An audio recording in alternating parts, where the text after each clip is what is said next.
ఒక కథ కంటెంటు, ఒక పాట, సినిమా ఎట్లా తీస్తారంటే, వాటిని మానవాతీతంగా తీస్తారు. ఒక మనిషి చేసే విధంగా ఉండవు. మనిషి జీన్స్‌కి అతీతంగా అనమాట. మనిషి జీన్స్‌తో సాధ్యం కానిదది.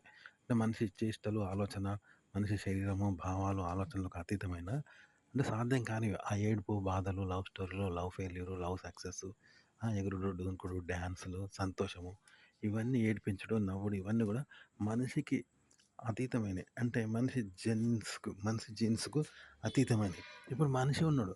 మనిషి ఏం చేస్తాడు? మరో మనిషితో ప్రేమలో పడతాడు. మరో మనిషితో శృంగారం చేస్తాడు. మరో మనిషితో పిల్లలు కంటాడు. కానీ కుక్కతో, నక్కతో పిల్లలు కంటాడా? కుక్క మనిషితో ప్రేమలో పడదు. మనిషి కుక్కతో పడడు. కుక్క మనిషితో ఫైట్ చేయడు. మనిషి కుక్కతో ఫైట్ చేయదు. దేని దారి వానిదే. మనిషి మాత్రమే మనిషితో రిలేషన్స్ ఉంటాయి. లవ్ గాని, శత్రుత్వం గాని అన్నీ ఉంటాయి కదా! కానీ జంతువుకి మనిషికి ఉంటదా? ఉండదు కదా! ఒక జంతువు లాంటిదనమాట. 2 జంతువుల ప్రేమ కథ మనకెందుకు? 2 జంతువుల చంపేస్తాం. వాటి బాధ ఎందుకు? వాటి సంతోషం ఎందుకు? మనకు అనవసరం కదా! అందుకే వాటిని చంపేస్తాం మనం. కదా! మనకు అనవసరం కదా! అలాంటి అన్నట్టు ఈ భావాలనేవి అంటే మనిషికి సంబంధం లేనివి. కానీ అవి మనిషివిగా మనం చూస్తున్నాం. అలా క్రియేట్ చేస్తున్నారు తప్ప మనిషివి కావు. భావాలు, ఆలోచనలు, లవ్‌లు, ఫెయిల్యూర్, సక్సెస్ అన్నీ అలాంటియన్నమాట. దీన్ని బట్టి చూస్తే కంటెంట్ ఎలా రాస్తారు? పాట ఎలా రాస్తారు? పాట యొక్క ఆలోచనలు, భావాలు ఎలా క్రియేట్ చేస్తారో మీకు తెలుస్తుంది. టైటిల్ కూడా ఇలాగే పెడతారు. అయితే దీన్ని మనం ఏం చేస్తున్నాం అంటే, ఇప్పుడు ఒకడు మర్డర్ చేసిండు. మర్డర్ చేసినప్పుడు ఆ దొంగని పట్టాలి కదా! నేరస్తుడిని. ఆ పట్టేవాడు సీఐడీ. ఆ సీఐడీ మర్డర్ చేసిండు. ఇక వాడు దొరుకుతాడా? వాడే మళ్ళీ ఎలిగినట్టు జనం ముందు తిరుగుతాడు. ఇగో ఈ విధంగా మనం చూపెడతారంట దాన్ని. మనం అది రియల్ అనుకోని వాళ్ళలాగా పాటలు పాడడం, వాళ్ళలాగా డాన్స్ చేయడం, వాళ్ళలాగా ఫైట్ చేయడం, వాళ్ళ జీవితాన్ని ఊహించుకోవడం, వాళ్ళ లవ్ స్టోరీలు చేయడం, వాళ్ళ లవ్ చేయాలనుకోని మనం అనుకుంటాం అన్నట్టు. కానీ అవి జీన్స్ వేరే అన్నట్టు గుర్తుపెట్టుకోండి. ఆ జీన్స్ వేరు. సినిమా కంటెంట్ జీన్స్ వేరు. మనిషి చూస్తున్న ప్రేక్షకుడి జీన్స్ వేరు. కానీ చూపించడము, మనం భావించుకోవడము 2 ఎలాంటివి ఉంటాయంటే, మర్డర్ చేసిండు. ఆ హంతకుడి కోసం తిరగాల్సిన వ్యక్తి కూడా వాడే మర్డర్ చేసినోడే. కానీ వాడే సీఐడిలాగా తిరుగుతాండు. ఎన్నటికి బయటపడదుగా. అగో అలా అంటారు. మనకు అతీతమైన ఆ జీన్స్ మనకు బయటపడదు. ఎందుకంటే వాళ్ళు అలాగే చూపిస్తాండ్రు. మనం కూడా అలాగే తీసుకుంటున్నాం. కానీ అది మనకు అతీతమైన జీన్స్ అనమాట. కానీ మన జీన్స్ లాగానే వాళ్ళు చూపిస్తున్నారు. మన జీన్స్ అనుకోని మనం ఫీల్ అవుతున్నాం. అనుభూతి పొందుతున్నాం. గదనమాట కంటెంట్ క్రియేట్ చేయడం, షార్ట్ ఫిల్మ్ తీయడం, సినిమాలు తీయడం. మనం టీవీ యాక్టర్లను తక్కువ అంచనా వేస్తాం. అదే సినిమా వాళ్ళని గొప్పగా హీరోలుగా చూస్తాం. కానీ టీవీ యాక్టర్లు హోమ్ టూ చూస్తే వాళ్ళతో సమానంగా ఉంటుంది. చూసారా? కాబట్టి సినిమాలో సక్సెస్ కానోడు టీవీ యాక్టర్‌గా వచ్చాడు తప్ప మన స్టేటస్ వానంతే హీరో అంతే. రేపు చిరంజీవి కూడా సినిమాలో సక్సెస్ కాకపోతే వాడు టీవీలో వచ్చేవాడు. చూసారా? కానీ స్టేటస్ అంతే కదా! వాళ్ళు వీళ్ళు ఒకటే. కానీ మనం వాళ్ళని ఎక్కువిస్తాం, వీళ్ళని తక్కువిస్తాం. టీవీ వాళ్ళని తక్కువిస్తాం. అలాగే హాలీవుడ్ సినిమాలు గొప్పే అంటారు. హాలీవుడ్‌ని తెలుగు వాళ్ళు కాపీ చేస్తారు. కానీ ఆసియాలో చేసిన సినిమాలు కూడా హాలీవుడ్‌లో రికార్డులు సృష్టించేటివున్నాయి గదా!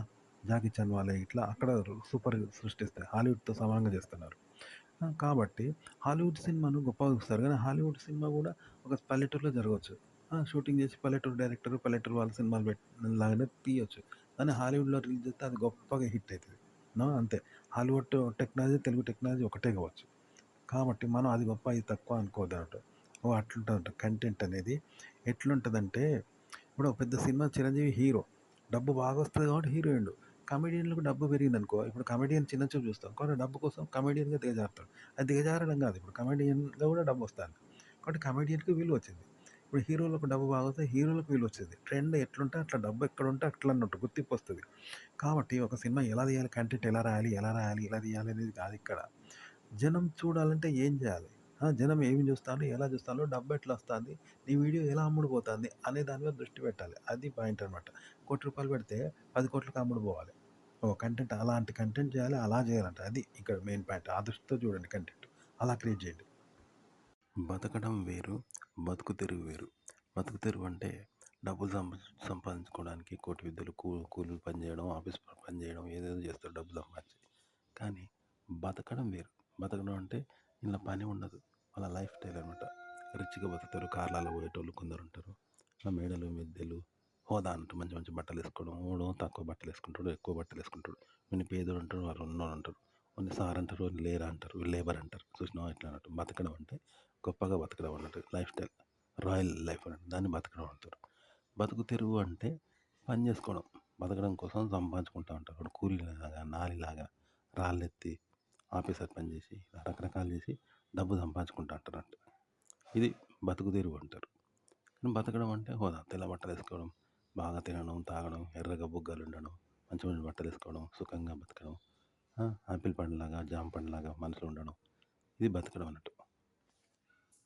ఇప్పుడు బతుకు తెరువు అంటే డబ్బు సంపాదన కోసం దారి దోపిడీలు చేస్తారు, మోసాలు చేస్తారు, వ్యాపారం చేస్తారు, ఆఫీసర్ పని చేస్తాడు, సినిమా యాక్టర్ అవుతాడు, రాజకీయ నాయకుడు అవుతాడు, క్యారెడీ చేస్తాడు, ఎన్నో చేస్తాడు. ఏదైనా సరే డబ్బు కోసం పైకి మంచివాడిలాగా నటిస్తాడు. ఈ విధంగా చాలాతో మోసాలు చేస్తారు. వాడు తెల్ల బట్టలు వేసుకొని నటిస్తాడు, డ్రామాలు వేస్తాడు, వాడు వీధి నాటకాలు వేస్తాడు. ఇదంతా బతుకు తెరువు అనమాట. ఇది బతుకు తెరువు అంటారు. అలాగే కంటెంట్ మేకింగ్ చేస్తారు. కంటెంట్ మేకింగ్ రచయిత మేధావిలాగా గొప్ప గొప్ప రచనలు రాయడం, పర్చర్ బ్రష్లో రామ్ గోపాల్ వర్మలాగా మంచి టెక్నీషియన్ కావడము, మంచి మంచి యాక్టింగ్ స్కిల్స్ నేర్చుకోవడము, గొప్ప సింగర్ కావడము, గొప్ప కళాకారుడు, గొప్ప కళను ప్రదర్శించడం, రైటరు, డైరెక్టరు, సింగరు, లిరిక్స్ రాయడము, ఇలా సినిమా టెక్నిక్స్ చేయడము, ఇలాంటి టెక్నీషియన్ అనమాట కళాకారుడు. ఇదొకటి, ఇది వీరు. అంటే ఇప్పుడు ఒక సినిమా షూటింగ్ ఎలా తీస్తారో మనకు యూట్యూబ్లో చూస్తే అర్థం. ఓహో, సినిమాకి ఇట్లేనా అని అర్థమే, మనము తీయగలము అని అనుకుంటాం. ఓకే, ఇలా తీయచ్చు. కానీ సినిమా హిట్ అయ్యేలాగా జనానికి నచ్చేలాగా తీయడం అందరికీ తెలియదు. సినిమా షూటింగ్ చూసి ఒక ఫేక్గా ఇట్లా తీస్తారనమాట, మనం నిజం అనుకుంటామని అనుకుంటాం. సినిమా షూటింగ్ తీయడం వేరు, కానీ జనాలకు నచ్చేలాగా తీయడానికి వాళ్ళు ఆ స్టంట్స్ వాడతారు. కానీ కంటెంట్ జనాలకు నచ్చాలి, అది వేరు, అది వేరు ఉంటుంది అన్నమాట. కాబట్టి సినిమా షూటింగ్ చేయడం, టెక్నిక్స్, కథ రాయడము, డైరెక్షన్ చేయడము, ఆ కెమెరా వెనుకుంటుంది వర్క్, టెక్నీషియన్ వర్క్. అది చేసి ఒక గొప్ప వ్యక్తిని, గొప్ప మేధావిని, టెక్నీషియన్ను, కళాకారుడిని, సెలబ్రిటీని అనుకోవడం తప్పు. అంటే అది కరెక్టే, కానీ అది బ్యాక్గ్రౌండ్, దాన్ని చెప్పుకునేది కాదు. తెర మీద ఉన్న సినిమానే చూస్తారు. అంటే వెనక పడే కష్టం అంటే తెర మీద ఉండే సినిమా కోసం. అయితే వెనక ఉన్న శ్రమను ఎవరు గుర్తించరు, అది చెప్పుకునేది కాదు, సినిమాని చూస్తారు. కాబట్టి నీ సినిమా మంచిగా రావడానికి ఆయనకున్న టెక్నిక్స్ అనమాట. ఈ సినిమా నచ్చితేనే కదా ఆడవాళ్ళు, మహిళా ప్రేక్షకులు, యువతులు, లవర్స్, ఏ వర్గాన్ని నువ్వు ఇష్టపడుతున్నావు, మాస్, వీళ్ళందరికీ నచ్చే విధంగా సినిమా తయారు చేయాలన్నమాట. అది చూస్తారు. అంతేగాని తెర వెనుక ఏ టెక్నిక్స్ ఆ సినిమా కోసం వాడినావు, ఎలా వాడినావు, ఎలా క్రియేట్ చేసినావు, ఎలా రచయితను, ఎలా డైరెక్టర్ అయినావు అనేది చూడరు. సినిమా చూస్తారు. ఇగో ఈ సినిమా వేరు, మళ్ళీ ఈ సినిమా అనేది వేరు. ఆ టెక్నీషియన్ ఉంటాడు తెర వెనుక, ఆ టెక్నీషియన్స్ టెక్నికల్స్ ముందు ఈ సినిమా ఉంటుంది. ఇది వేరు, అది వేరు అనమాట. కాబట్టి సినిమా వేరు, టెక్నిక్స్ వేరు. అంటే డైరెక్షన్, తెర వెనుక డైరెక్షన్, నటన, techniques, cinema shooting, cinema creativity, ఆ సినిమా ఎలా షూటింగ్ చేస్తారు నేర్చుకుంటాం కదా, ఇది వేరు. మళ్ళీ తెర మీద కనిపించే సినిమా వేరు. అంటే తెర మీద కనిపించే సినిమా పగలు అయితే, తెర వెనుక షూటింగ్, టెక్నిక్స్, క్రియేటివిటీ ఎన్నో ఉంటాయి కదా. సినిమా షూటింగ్ ఎలా చూస్తారో చూసి మనము నేర్చుకుంటాం కదా, అది రాత్రి అట్లా అనమాట. పగలు రాత్రి అంత తేడా అనమాట రెండింటికి. కాబట్టి మనం సినిమా షూటింగ్ చూసి వేరే వాళ్ళు ఏమేం చేస్తారో టెక్నిక్స్ చూసి మనం అవే టెక్నిక్స్ ఉపయోగించొద్దు. మళ్ళీ క్రియేటివ్ మన సినిమా కోసం మనం మనకు అనుకూలంగా యూజ్ చేయాలి. వాళ్ళు చేసిన టెక్నిక్స్ మనకు పనికి రాకపోవచ్చు. మన సినిమా కోసం మనం వేరే టెక్నిక్స్ యూజ్ చేయాలి. అలా వాళ్ళని కాపీ చేయకుండా ఇంకా గొప్పగా మనం సొంత క్రియేటివిటీతో ఆ టెక్నిక్స్ యూజ్ చేయాలి. అది గ్రేట్. అలాగే తెర మీద సినిమా వస్తుంది కదా, అది కూడా గొప్ప గొప్ప టెక్నిక్స్తో వాళ్ళని చూసి కాదు, మనం సొంతంగా వచ్చేలాగా సినిమా వచ్చేలాగా క్రియేట్ చేయాలి. దానికోసం టెక్నిక్స్ యూజ్ చేయాలి. అట్లా అనమాట. కానీ వేరే వాళ్ళని కాపీ చేయొద్దు. అదే ఆ సినిమా అనేది స్క్రీన్ మీద వచ్చే సినిమా అనేది రాత్రి అయితే వెనక యూజ్ చేసే techniques, direction, cinema shooting techniques ఇవన్నీ పగలంట. అది వేరు, ఇది వేరు. అది గుర్తు అంటే 2 సినిమాలు లాంటివి అన్నట్టు ఇక్కడ. కష్టపడడం అనేది ఒక సినిమా. ఆ క్రియేటివిటీ అనేది ఒకరిని కాపీ చేయకుండా నువ్వు సొంతంగా టెక్నికల్‌గా గొప్ప తెలివితో నువ్వు చేయాలి. అలాగే స్క్రీన్ మీద వచ్చే సినిమా ఉంటుంది చూడు, అది కూడా ఒకరిని కాపీ చేయకుండా ఆడియన్స్‌కి నచ్చేలాగా, ఏ వర్గం ఆడియన్స్ నచ్చుతాదో అలా చేయాలి. అది ఒకరిని కాపీ చేయొద్దు, అది సొంతంగా చేయాలి మళ్ళా. 2 సొంతంగా 2 సినిమాలు తీయను, అంత కష్టం అనమాట. యూట్యూబ్ వీడియో అయినా అంతే, సినిమా అయినా అంతే. కాబట్టి సినిమా షూటింగు, సినిమా చిత్రీకరించడము, సినిమా క్రియేట్ చేయడము, టెక్నీషియన్స్ ఉంటారు కదా, కథ రాసుకోవడము, రైటర్ కావడం, అదంతా బ్యాక్‌గ్రౌండ్ అనమాట. అందులో ఉన్న కొత్త టెక్నిక్స్‌ని ఉపయోగించుకోవాలి. అందరిని కాపీ చేయకుండా ఇంకా మెరుగైన టెక్నిక్స్‌ని యూజ్ చేయాల్సి ఉంటుంది. అయితే దాన్ని చూసి సినిమాకి రారు, నువ్వు వెనకబడే కష్టం అన్నట్టు. మరి స్క్రీన్ మీద కనిపించే సినిమాని చూసి జనం వస్తారు. అంతేగాని వెనక నువ్వు ఎంత కష్టపడ్డావు టెక్నీషియన్ అయితే దాన్ని గుర్తించి ఎవరు రారనమాట. సినిమాని చూసే వస్తారు. చూసినావా? కాబట్టి సినిమా మెరుగ్గా రావడానికి వెనక టెక్నిక్స్ యూజ్ చేస్తాం. అంతేగాని నిన్ను నువ్వు టెక్నీషియన్ అనిపించుకోవడానికి కాదు, గుర్తుపెట్టుకోండి. అదే మెరుగైన టెక్నిక్స్ యూజ్ చేయాలి. కానీ అవన్నీ సినిమా స్క్రీన్ మీద కనిపించేది మంచిగా రావడానికే, జనాన్ని ఆకట్టుకోవడానికి. అలాగే సినిమా గ్రాఫిక్స్, సినిమాలో కనిపించే మోడ్రన్ టైప్స్, సినిమా చిత్రీకరణ ఉంటుంది కదా స్క్రీన్ మీద కనిపించడానికి, అది చూస్తారు. కాబట్టి అది మంచిగా రావడానికి నేను ఇంకా కష్టపడతాను. కాబట్టి స్క్రీన్ మీద మంచిగా రావాలి, అది మాత్రమే జనానికి తెలుస్తుంది. బ్యాక్‌గ్రౌండ్ ఎంత కష్టపడ్డదని జనానికి తెలియదు కదా, కష్టపడాలి, అదనమాట. కాబట్టి సినిమా మంచిగుంటే థియేటర్‌కి వచ్చి జనం చూస్తారు, మీకు వ్యూస్ వస్తాయి, డబ్బులొస్తాయి. అంతేగాని సినిమా బాగోలేకపోతే ఎవ్వరు రారు. నువ్వెంత కష్టపడ్డా, ఎంత గొప్పగా వ్యక్తివైనా, ఎంత గొప్పగా వెనక క్రియేటర్ అని చెప్పుకున్న మేధావి అయినా టెక్నీషియన్స్ యూజ్ చేసిన షూటింగ్ చేసిన సినిమా స్క్రీన్ మీద పడేది చూస్తారు. అది మంచిగుంటే వస్తారు. అంటే మనసుండి మానవాడి ఇంట్లో అయినా భోజనం చేస్తారు కానీ మనసు లేని రెడ్డివాని ఇంట్లో భోజనం చేయరు కదా! అగో మంచిగా లేని సినిమాని చూడరనమాట. మంచిగుంటేనే సినిమా చూస్తారు. అది గుర్తుపెట్టుకోండి. కాబట్టి టెక్నికల్ డిపార్ట్మెంట్ అనేది రైటరు, డైరెక్షను, కళ, ఆర్ట్ నేర్చుకోవడం ఉంటది కదా! Cinema creativity. అదంతా అదొక సినిమా. అది బ్యాక్‌గ్రౌండ్ ఎవరికీ కనిపించదు. ఎనక ఉంటదనమాట. కాకపోతే సినిమాని చూసి డైరెక్టర్ ఏం చేసిండ్రో భయ్ మస్తు చేసిండంటారు. డైరెక్టర్‌ని ఇంటర్వ్యూలు చేస్తారు. కానీ వెనక టెక్నిక్స్ అనేవి ఎవరికీ తెలవదు. కానీ కనిపించే సినిమా మాత్రమే జనాలు చేస్తది.